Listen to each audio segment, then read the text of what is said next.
Hello, hello, hello. This is Frida. Welcome to my channel. I hope everyone's doing well.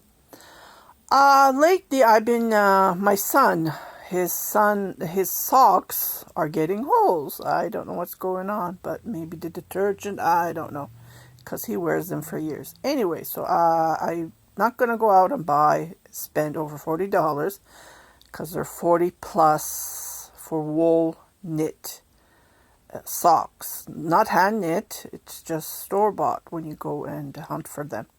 So I said to myself, I have lots and lots of yarn. Let me knit him a couple of socks, because I don't have any hand knit socks left for his size.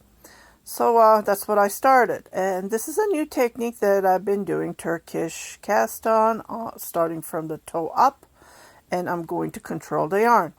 So this is just one I am knitting, so stay tuned. As soon as my arm heals, I am going to start knitting, doing a tutorial, socks tutorial.